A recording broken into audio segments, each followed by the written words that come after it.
Hello friends, అందరికీ నమస్తే. Welcome to my channel. Telangana రాష్ట్ర వ్యాప్తంగా రేషన్ కార్డులకు సంబంధించి మరొక అప్డేట్ అయితే రావడం జరిగిందండి. ఇక మీదట ఇంటింటికి కూడా రేషన్ కార్డులకు సంబంధించి ఫీల్డ్ వెరిఫికేషన్ అధికారులు వచ్చి మీ రేషన్ కార్డు యొక్క అప్లికేషన్ యొక్క పరిశీలన అనేది చేస్తున్నారండి. సో దీనికి సంబంధించి ముఖ్యమైన అప్డేట్స్ అయితే వచ్చాయి. ఈ ఫీల్డ్ వెరిఫికేషన్లో మిమ్మల్ని ఏ క్వశ్చన్లు అడగవచ్చు, అదేవిధంగా మీ యొక్క అప్లికేషన్ స్టేటస్ అనేది ఏ విధంగా ఉందనేది మీరు ఆన్ ది స్పాటే తెలుసుకోవచ్చు అనమాట. అది ఎలాగనేది ఈ వీడియోలో చెప్తాను. అలానే ఉగాది కానుకగా అయితే కొత్త రేషన్ కార్డులు జారీ జరుగుతుందని చెప్పి ప్రభుత్వం అయితే అప్డేట్ అయితే ఇవ్వడం జరిగిందనమాట. సో ఈ యొక్క ఉగాది కానుకగా ఇవ్వబోతున్నటువంటి ఈ యొక్క రేషన్ కార్డులు ఫస్ట్ పేజ్లో కొందరికి మాత్రమే ఇవ్వబోతున్నారండి. అటువంటి వారు ఎవరు అనేది కూడా ఈ వీడియోలో చెప్తాను. వీడియోని పూర్తిగా చూసి తప్పకుండా లైక్ చేయండి. అలానే మీ యొక్క అప్లికేషన్ స్టేటస్ అనేది ప్రజెంట్ ఓపెన్ అవుతుందా లేదా కూడా చెక్ చేసుకోవచ్చు. అది నేను మీకు ఈ వీడియో ద్వారా అయితే తెలియజేస్తాను. అయితే ముందుగా వచ్చినటువంటి అప్డేటెడ్ ఇన్ఫర్మేషన్ అయితే చూద్దాం వీడియోలోకి వెళ్ళి. సో మీరు ఇక్కడ స్క్రీన్ మీద అయితే చూడవచ్చు, రేషన్ కార్డుల దరఖాస్తులపై క్షేత్రస్థాయి పరిశీలన అని చెప్తున్నారనమాట. అంటే ఈ యొక్క రేషన్ కార్డులకు సంబంధించి పూర్తి వెరిఫికేషన్ అనేది కంప్లీట్ అయితే అవ్వబోతుంది. మీ సేవా కేంద్రాల ద్వారా దాదాపు 2.50 లక్షల కుటుంబాలకు దరఖాస్తులు అనేటివి వచ్చాయన్నమాట వారి నుంచి. అదేవిధంగా ఇంటింటి పరిశీలన అనంతరం ఉగాది నుంచి కొత్త రేషన్ కార్డుల జారీ జరుగుతుందని చెప్తున్నారు. ఉగాది నుంచి కొత్త రేషన్ కార్డుల జారీకి ప్రభుత్వము గ్రీన్ సిగ్నల్ అయితే ఇవ్వడం జరిగిందండి. క్షేత్రస్థాయి పరిశీలన విచారణకు సిద్ధమవుతుంది.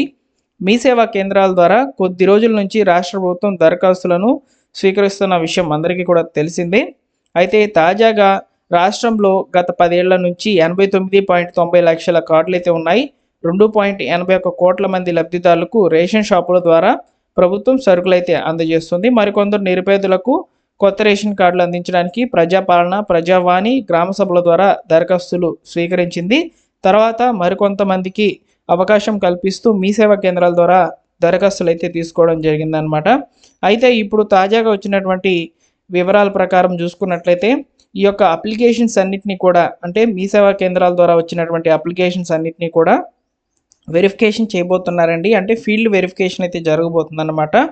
సో కాబట్టి ఈ ఫీల్డ్ వెరిఫికేషన్లో మీ యొక్క కుటుంబ సభ్యుల వివరాలు అయితే అడుగుతారు. ఆధార్ కార్డ్స్ కూడా అడగడం జరుగుతుంది. అదేవిధంగా మీ యొక్క వివరాలన్నీ కూడా వాళ్ళు మీరు ఇచ్చినటువంటి డేటా ఆధారంగా చెక్ చేసే అవకాశం అయితే ఉంటుందన్నమాట. సో కాబట్టి రేషన్ కార్డు ఉంటేనే ప్రభుత్వ పథకాలన్నీ కూడా వస్తాయి, అది మీరు గుర్తుపెట్టుకోవాలి.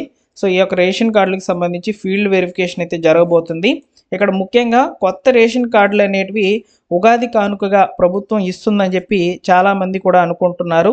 ఇక్కడ మనకు ఉన్నటువంటి కార్డులు ఏవైతే ఉన్నాయో గత 10 ఏళ్ళుగా ఉన్నటువంటి కార్డులను వాటిని మాత్రమే ఉగాది కానుకగా అయితే ఇవ్వబోతుంది. కొత్త రేషన్ కార్డులు జారీ అయితే జరగడం లేదు. ఎందుకు అనేది నేను ఇప్పుడు చెప్తాను. ఎందుకంటే టెండర్ అనేది గవర్నమెంటు ఈ యొక్క పాత రేషన్ కార్డులు కేవలం వాటి యొక్క డిజైన్ మార్చి మాత్రమే ఇవ్వబోతుంది. క్యూఆర్ కోడ్తో అయితే ఉండబోతుంది అనమాట. అయితే కొత్త రేషన్ కార్డుల జారీకి సంబంధించి మొదటగా ఫీల్డ్ వెరిఫికేషన్ చేస్తుంది. ఈ ఫీల్డ్ వెరిఫికేషన్ ఎలా లేకున్నా ఒక 1 మంత్ టైం పట్టేందుకు అవకాశం అయితే ఉంటుందన్నమాట. ఈ ఫీల్డ్ వెరిఫికేషన్ కంప్లీట్ అయిన తర్వాతనే ఫైనల్ జాబితా అనేది రిలీజ్ చేస్తుంది. అప్పుడు మీ యొక్క అప్లికేషన్ స్టేటస్ అనేది ఓపెన్ కావడం జరుగుతుంది. చాలామంది కూడా ఎఫ్ఎస్సి అప్లికేషన్ సెర్చ్ అని గూగుల్లో టైప్ చేస్తే వచ్చేటువంటి ఫస్ట్ వెబ్ పేజ్లోకి వెళ్ళి మీ సేవ నందు ఇచ్చినటువంటి అప్లికేషన్ నెంబర్ని ఎంటర్ చేసి చెక్ చేసుకుంటూ ఉంటే పెండింగ్ అని చూపిస్తుంది కదా. ఈ పెండింగ్ అనేది ఎందుకు వస్తుందో కారణం ఇదే అనమాట. సో ఫీల్డ్ వెరిఫికేషన్ అనేది కంప్లీట్ కాలేదు, లేదా వెరిఫికేషన్ అనేది కంప్లీట్ కాలేదు. అందువల్లనే ఈ యొక్క రేషన్ కార్డులు ఆలస్యంగా అయితే రాబోతున్నాయి. కాకపోతే ప్రభుత్వము ప్రజలకు సానుకూలంగా చేస్తుందనే మాట కోసమైతే ఖచ్చితంగా ఉగాదికి ఆల్రెడీ ఉన్నటువంటి రేషన్ కార్డులను మార్చి అయితే ఇవ్వబోతుంది. సో ఇవన్నీ కూడా గ్రామ సభల ద్వారా అయితే పంపిణీకి జరిగేందుకు అవకాశం అయితే ఉంటుందని చెప్తున్నారు. ఇది పక్కన పెడితే చాలామంది కూడా ప్రభుత్వ పథకాల కోసము లబ్ధి పొందాలనే ఉద్దేశంతోనే ఈ యొక్క రేషన్ కార్డులకు అర్హత లేకపోయినా కానీ అర్హులుగా గుర్తించుకునేందుకు అప్లై అయితే చేస్తున్నట్లు ప్రభుత్వం అయితే గుర్తించింది. అందువల్ల ఈ ఫీల్డ్ వెరిఫికేషన్స్ అనేవి చేస్తున్నామని చెప్తున్నారనమాట. సో ఇక్కడ ముఖ్యంగా ఆరోగ్యశ్రీ, కుల ధృవీకరణ పత్రాలు, ఆదాయపు ధృవీకరణ పత్రాలు, పింఛన్లు, ఇందిరమ్మ ఇళ్ళు, ఉచిత విద్యుత్ వంటి పథకాలు ఇవన్నీ కూడా రావాలంటే ప్రభుత్వం నుంచి ఖచ్చితంగా రేషన్ కార్డు అనేది ఉండాలన్నమాట. సో కాబట్టి రేషన్ కార్డుల కొరకు చాలామంది కూడా వెయిట్ చేస్తున్నారు. అలానే ఉన్నటువంటి రేషన్ కార్డులను కొన్నిటిని అయితే ప్రభుత్వం డిజైన్ అనేది మార్చి అయితే ఇవ్వబోతుంది. ఇకపోతే మీ యొక్క అప్లికేషన్ స్టేటస్ చెక్ చేసుకోవాలనుకుంటే ఇక్కడ కనిపిస్తున్నటువంటి ఈ లింక్ మీద క్లిక్ చేయండి. సో డిస్క్రిప్షన్లో అయితే పెడతాను ఈ లింక్ని, ఒకసారి చెక్అవుట్ చేయండి. సో ఫస్ట్ మీ యొక్క జిల్లా అనేది సెలెక్ట్ చేసుకోవాలి. నెక్స్ట్ మీ సేవ నెంబర్ అనేది ఎంటర్ చేయాలండి. సో మీ సేవ నెంబర్ ఎంటర్ చేసిన తర్వాత, అంటే మీ సేవ నెంబర్ అంటే ఏమీ లేదు, మీకు ఆల్రెడీ ఇచ్చినటువంటి ఈ యొక్క మీ సేవలో ఇచ్చినటువంటి అప్లికేషన్ ఐడి అనమాట. సో అప్లికేషన్ ఐడి అనేది మీరు ఎలా తెలుసుకోవాలనుకుంటే మీకు రిసిప్ట్ అనేది ఇచ్చి ఉంటారు. ఆ రిసిప్ట్ మీద చూసుకోవచ్చు, సెకండ్ ఆప్షనే ఉంటుంది, మీకు చూపించడం జరుగుతుంది అనమాట. మీ సేవ నెంబర్ అని క్లిక్ చేసిన తర్వాత ఆ యొక్క అప్లికేషన్ ఐడి ఇక్కడ ఈ చెక్ బాక్స్లో ఎంటర్ చేసి సెర్చ్ అని కొట్టంగానే మీ యొక్క అప్లికేషన్ నెంబరు, స్టేటస్ ఇవన్నీ కూడా ఓపెన్ అవుతాయి అన్నమాట. చాలామందికి కూడా పెండింగ్ అనేది చూపిస్తుందండి, నేను ముందే చెప్తున్నాను. అందుకే ఈ వీడియో చివరిలో అయితే చెప్తున్నాను ఈ ఇన్ఫర్మేషను.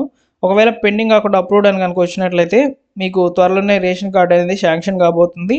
లేదు రిజెక్ట్ అయినట్లయితే ఈ యొక్క రిజెక్ట్ ఎందుకైందని చెప్పి ఈ రీజన్స్లో అయితే చూపించడం జరుగుతుంది అనమాట. మీ యొక్క అప్లికేషన్ పెండింగ్ అని చూపిస్తే కింద కొన్ని డీటెయిల్స్ అనేవి ఓపెన్ అవుతాయి అన్నమాట. అంటే మీ యొక్క కుటుంబ సభ్యుల వివరాలన్నీ కూడా ఓపెన్ కావడం జరుగుతుంది.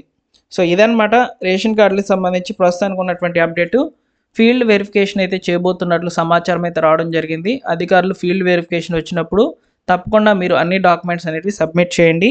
ఒకవేళ డాక్యుమెంట్స్ లేవంటే కుదరదండి, ఖచ్చితంగా అన్నీ కూడా ప్రాపర్గా చూపించాలన్నమాట. ఓకేనా? Thank you for watching.